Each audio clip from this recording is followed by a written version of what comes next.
It's my audience.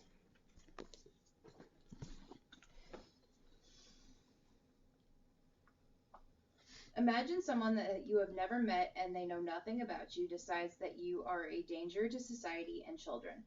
Because you are believed to be this danger, they have decided that you are not allowed to live within city limits, walk the streets, or even go to the parks. I'm willing to bet that anyone would not find this acceptable, but it's happening all across country and worldwide. Today I will discuss what BSL laws are and how these laws came to be, why these laws do not work, and I will present alternatives to the current laws in place. In the United States, there are 42 states that allow breed-specific legislation laws. These laws ban up to 75 breeds. BSL, or breed-specific legislation, is unfair laws and that discriminate against certain breeds, and there are alternatives that could present better options. BSL targets specific breeds of dogs that are thought to be dangerous breeds and make ownership of these dogs illegal. Almost every breed of dog has been banned at one point or another throughout history. The most widely known is the pit bull. According to Kristen Swan, in the 1980s, the issue of aggressive dog bites began to become labeled as an epidemic. This epidemic status caused cities and states to set regulations on what they believed were vicious dogs. These were attempts to prevent aggressive bites from happening. Most of the places that enforce BSL focus on breeds that are claimed to be known as dangerous breeds. The news reported on injuries caused by dogs that were involved in criminal activities such as dog fighting, dogs that were guard dogs, and other random activities. In July of 1987, Sports Illustrated put out their magazine. Their cover story was this, which is labeled "Beware of Pit Bulls," or "Beware of this dog," and it has the vicious-looking picture of the dog. Examples of these laws: Hussein published a journal article that in which he discussed Hollywood in 1980. An ordinance was put into place that required pit bull owners to completely specific registration, and they were also required to have a $25,000 liability insurance policy. Also in 1984, a town in New Mexico took it to an extreme, to the point that any of the dogs that were on their ban list were to be seized and euthanized.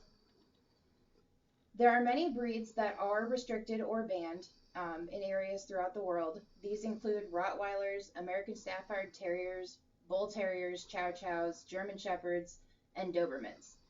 In 2000, it was reported that 38 states had BSL and enforced it on one level or another. There are many reasons BSL needs to be reconsidered as a whole instead of how they do it, which is just considering or eliminating breed by breed. The CDC has shown that only a small percentage of bites are serious enough to need medical attention, and the numbers have stayed stable even with the laws in place. There is research showing that a chemical imbalance in certain breeds could lead to aggression in dogs, as well as research showing different levels of aggression in dogs. In one study, researchers divided aggression in dogs into different categories. Some of these categories include dominance, possessiveness, protectiveness, response from pain, fear invoked, punishment response, and predation, according to the article The Mean Gene. Different breeds showed different forms of aggression. For example, toy poodles and English Springer Spaniels showed dominance aggression, yet German Shepherds showed protectiveness aggression. The CDC and the Humane Society of the United States have also said that bites are not categorized or published with specific breeds. BSL does not look at the individual dog to see its behavior history. It just sees the way it looks and determines that it could harm someone. In the same sense, other dogs that are not of these breeds could be dangerous and pose a risk, but they're not identified. BSL is costly to have in place. States that have it in place, taxpayers have to pay for additional or pay the additional cost for extra enforcement, housing for the dogs that are taken or seized from the owners, and if the laws are extreme enough, there's an additional cost for euthanization. One example comes from 2003. A county in Maryland said that their van had cost the county $570,000 over 2 years just with kenneling and maintenance costs alone, according to Bradley.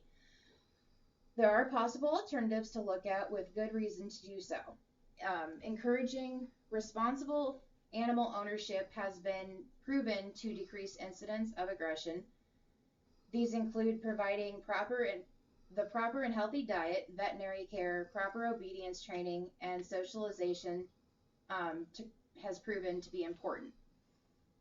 67% of dog bites to children could be prevented just with education towards the owners.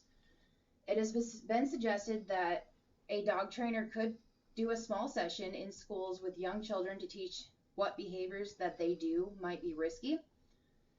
When families treat their dogs as a family member, bites are less likely. Behavioral studies have shown there's a difference in dogs that get like social interaction and praise versus the dogs that are forced to just live outside.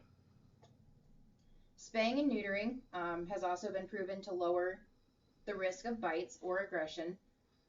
With these alternatives, dog owners who have dogs with histories of bites or injuries should suffer a consequence. Catching the behavior that causes the behaviors in dogs is another important factor.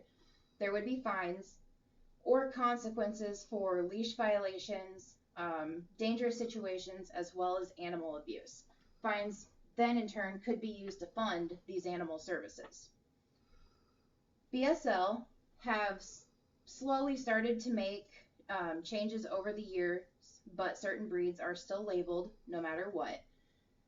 These laws are costly in the forms of money and lives, and there are alternatives that have been proven to work in comparison. Today I have discussed what BSL is, or breed-specific legislation laws, as well as why these laws don't work, and presented the alternatives towards these laws that would work better.